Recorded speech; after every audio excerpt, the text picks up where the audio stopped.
Hello and welcome to newsok.com. I'm Jim Stafford, a business news reporter for the Oklahoman, and today we are honored to have as our guest Thomas Dorr, U.S. Agriculture Undersecretary, who's in town today for a speaking engagement at Langston University Small Farmers Conference. Welcome, Secretary Dorr. It's good to be here.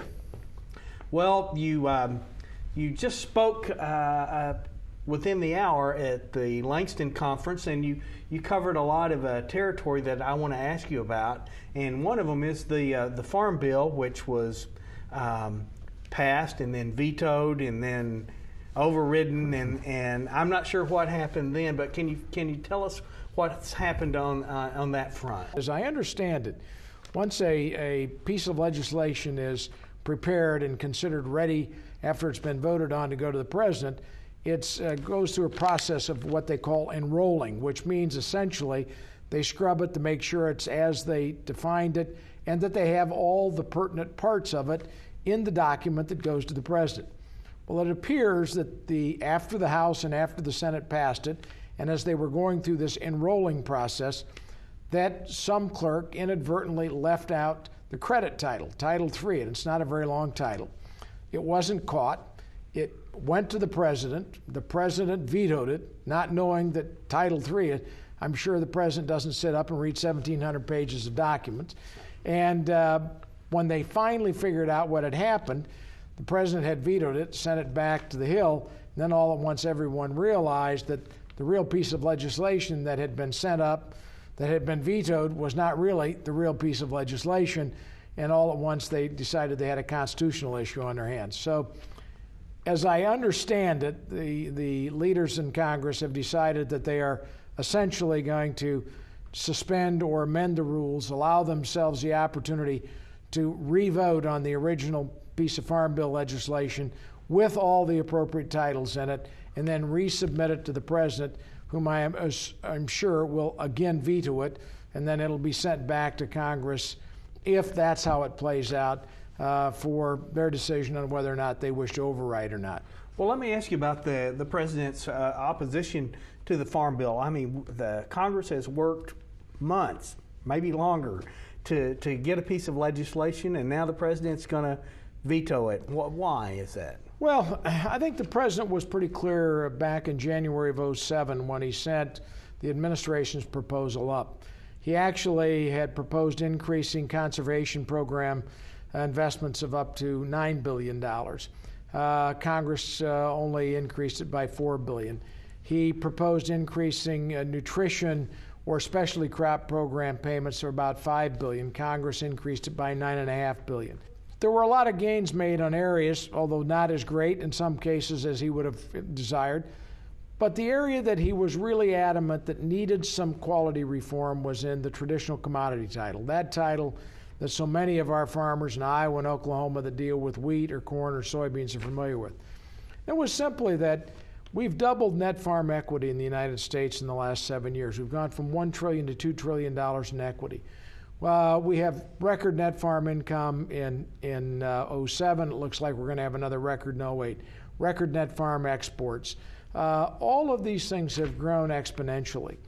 If we're truly concerned about maintaining a strong farm safety net, the recognition was that we couldn't continue to essentially lather Title I with more subsidies. What we had to do was restructure, refine it, make sure that there was a safety net that was appropriate there, but that we didn't continue to pour subsidies into farmers who had net farm adjusted gross incomes in a excess of $200,000. Well, tell me how the production of ethanol and corn-based ethanol is impacting the production of cellulosic ethanol.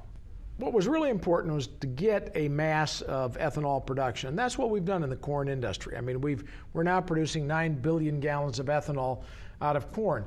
What this has done is provided the catalyst. It's provided a subsidy, if you may, that assures people, like, frankly, the Noble Foundation down at Ardmore and a number of their very sophisticated partners, that there is a market for ethanol. And it assures them that it is worth putting the resources into cellulosic production. Those of us in this business know We clearly can't use all the corn, but all the corn in the United States won't really make a big long-term dent in liquid fuels. But we do have extraordinary amounts of biomass, whether it's wood or whether it's grass, being produced all over the country, all over the world, that if we can figure out how to unlock that hemicellulose and that cellulosic material, and perhaps even use the lignin in there to act as a cogen heat source, that we then have the ability to produce a lot of cellulosic energy. A local farmer and the founder of the local food cooperative told me he believes that the U.S. farm policy that encourages the massive production of grains has discouraged small farmers in third world countries, and they're losing their production, and that's contributed to this whole food shortage that we've been reading about. How do you respond to that sort of allegation?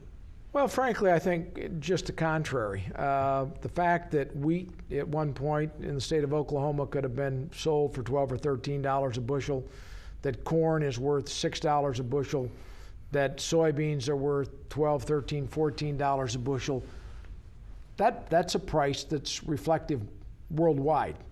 And what we're finding is that this extraordinary demand for food and this extraordinary demand for energy, if we have good, consistent, solid international global trading policies, give these small farmers, if their governments make it possible for them to embark and involve themselves, it gives them a great opportunity to ramp up production, become more self-sustaining.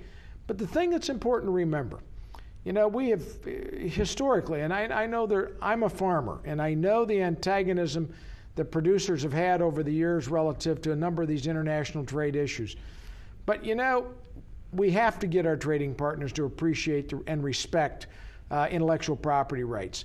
The Europeans need to understand that genetic modified organisms, biotechnology, quite frankly, would have facilitated growing more wheat, more rice, probably would have lessened some of the price pressures that they're experiencing. And on top of that, trade, two-way trade consistently is good for everyone. And it mitigates these price stresses that we have in places if the product can go freely from one market to another. That, in conjunction with the fact that you now have these higher prices, if governments will allow their private sectors to function, their farmers to work and to do the things that they do best, you and I both know that farmers who love farming are unstoppable. You give them the latest technology, the latest tools, they're out there because they love to work, they love the land, they love what they're doing, and they'll produce. But when you come out on the other side, guess what? The pie is always bigger. Human ingenuity always figures out how to do things smarter, more effectively, more cost efficiently, and I'm confident that we'll do that all over again. Secretary Thomas Dorr, we thank you for coming into our studios here at the Oklahoman and being our guest today. Thank you very much. Thanks, Jim. It's a real pleasure.